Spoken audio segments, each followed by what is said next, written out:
केंद्र सरकार और किसानों के बीच एमएसपी पर कानून को लेकर एक बार फिर टकराव देखने को मिल रहा है। किसानों के दिल्ली चलो मार्च को प्रशासन ने कई जगहों पर रोक दिया है। इस बीच इस मामले में हाई कोर्ट ने भी दखल दिया। अदालत ने कहा है कि कानून व्यवस्था बनाए रखी जाए, बल का इस्तेमाल आखिरी उपाय हो। पंजाब और हरियाणा हाईकोर्ट ने कहा है कि कानून व्यवस्था बनाए रखी जाए, सभी मुद्दों का सौहार्दपूर्ण ढंग से हल निकले, सभी पक्षों को बैठकर मामले का समाधान निकालना चाहिए। सुनवाई के दौरान हाईकोर्ट ने कहा कि बोलने और अभिव्यक्ति के मौलिक अधिकार में संतुलन होना चाहिए, कोई भी अधिकार अलग नहीं है। मुद्दे को सौहार्दपूर्ण ढंग से हल किया जाना चाहिए, बल का उपयोग अंतिम उपाय होगा। अदालत ने केंद्र की दलीलों पर गौर किया कि बैठकें हो रही हैं। अदालत ने हरियाणा की यह दलील भी दर्ज की कि ट्रैक्टरों को मॉडिफाई किया गया है।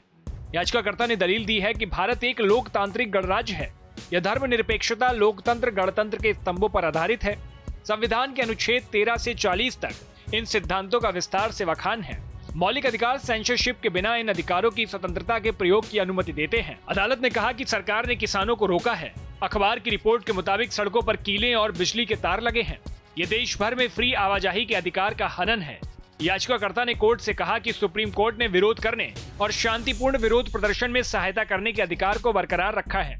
सरकार ने सड़कें अवरुद्ध करके मौलिक अधिकारों का हनन किया है। कोर्ट ने सवाल किया कि यहाँ स्थायित्व क्या है?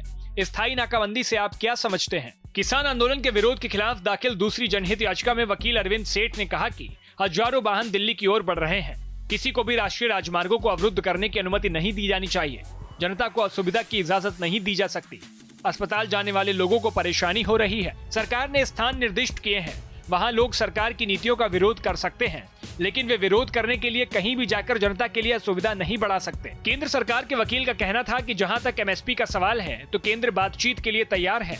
इसके लिए किसान प्रतिनिधियों के साथ हम चंडीगढ़ में भी बैठकें कर सकते हैं।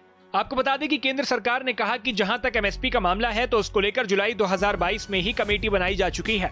इसे किसान नेता बॉयकॉट कर चुके हैं। किसान आंदोलन के मद्देनजर हरियाणा में इंटरनेट बंद और आने जाने पर पाबंदी लगाने के आदेश के खिलाफ अब पंजाब और हरियाणा हाईकोर्ट में अगली सुनवाई गुरुवार यानी 15 फरवरी को होगी।